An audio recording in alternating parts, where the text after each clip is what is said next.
I continued to work tirelessly in high school, very of course with hard work, grit, prioritization, perseverance, and most importantly, prayers. Naningkamot ito during high school. And that's why I graduated valedictorian in my batch, class 2014. And eventually, this was what led to my vision. Nga ang ako pagpaningkamot ni ay ang akong pagpursige, ang akong pagsalig sa kaugalingon, pati ang gakutawang sa mga tao na nagtulo sa ako ug ang akong salig ng Almighty. It paved the way for me to be accepted at the Ateneo de Davao University. I became a university scholar with 100% scholarship through Jubilee Scholarship Fund, and I was granted to be among the CHED or Commission on Higher Education Scholars. So, duha ka scholarship and nadawat ni Ateneo. Imagine that clear vision na gusto na ko muskwela din sa atin. That clear vision turned into my reality. And who would have thought na ang yano o pobre nasama na ako makaskwela sa akong dream school na libre o walay ibayaran. And who would have thought na hanggang karon, until now I am still studying at the Ateneo de Davao University for my last year in postgraduate studies taking Masters of Science in Social Work. So sama ninyo, you had this clear vision that you wanted to pursue your academics. Na gusto mo magpadayo o magmumuman sa pag-eskwela bisan naman sa kalistanan. You worked hard, you persevered, and you did your work. And today, karon sa inyong ceremony, you are reaping the fruits of your labor. Today, that clear vision of yours na mula po sa pag-eskwela is now your reality. And that is something that you should be proud of. You should be proud of yourselves. Nakita ninyo, when you really want something, the universe will conspire in helping you achieve it. So aside from that anecdote, in addition to that guiding principle that I shared with you earlier, as your ate, I'd like to give you some wisdom and advice that I learned along my journey, which is meant to help you navigate the world with so much challenges and opportunities as well. So are you ready sa mga wisdom? First, remember, do not limit yourself.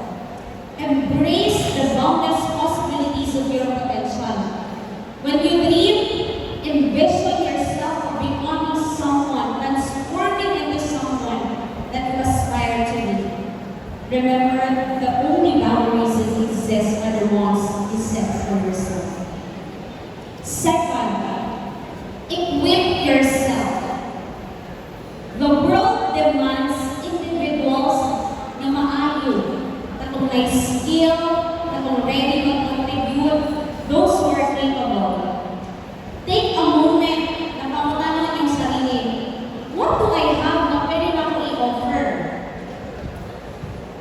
Kasi na pwede na ko i-offer. So when you ask that, and while you are preparing for life's reality,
person of good character with excellent relationship skills, I assure you will take you far, earn you respect, and allow you to positively influence people.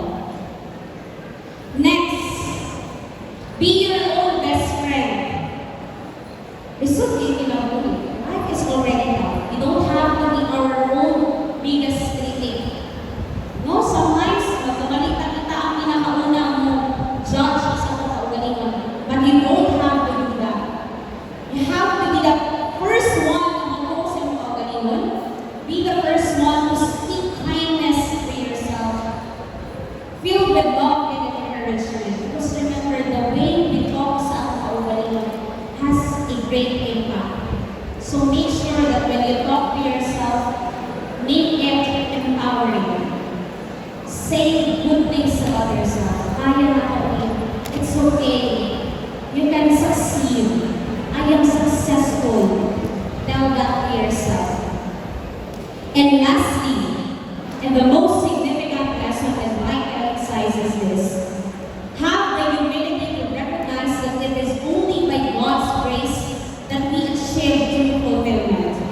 Remember that our strength, wisdom, and success come not purely from our own efforts, but from our faith and trust in the divine.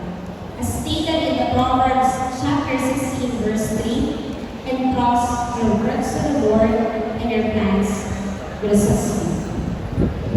With all of these lessons, I desire for you to keep on dreaming and making clear visuals of what you want to see in your life. I challenge you to keep on making new dreams. Now, when I'm sa junior high, you have achieved this milestone, it is time for you to make a new one. Make a new dream, a much bigger dream. And as we continue to celebrate your milestone, it is only right for us not together to acknowledge all of those people who have been part of your journey. So to our academic management of the Santa Ana National High School, to our educators, to our teachers, thank you for your guidance and your commitment that have made a significant impact on the lives of these students. Ating palakpakan ang ating mga teachers.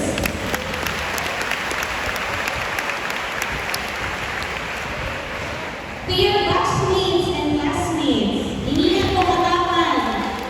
And thank you for making this journey fun. Malinis sa likod, ilang madayon sa magpaningkamon.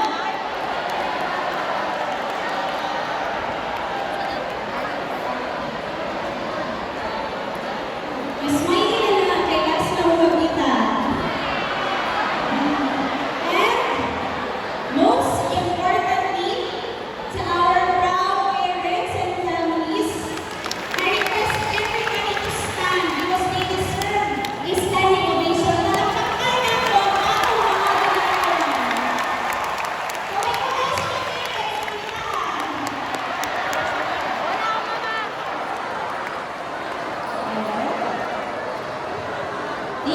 Maraming salamat sa mga parents sa inyong support po.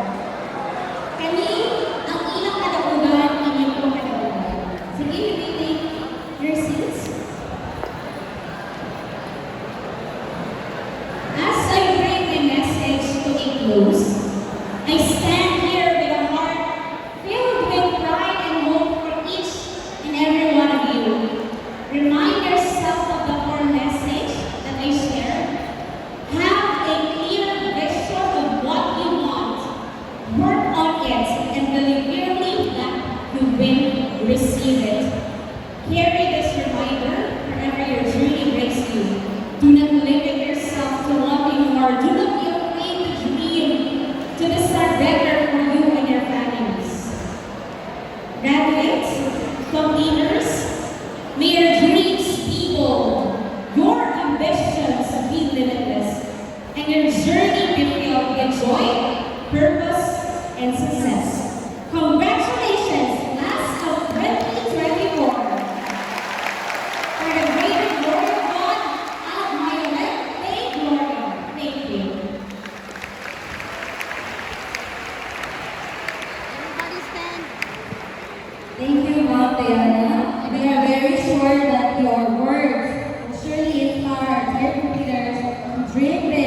and succeed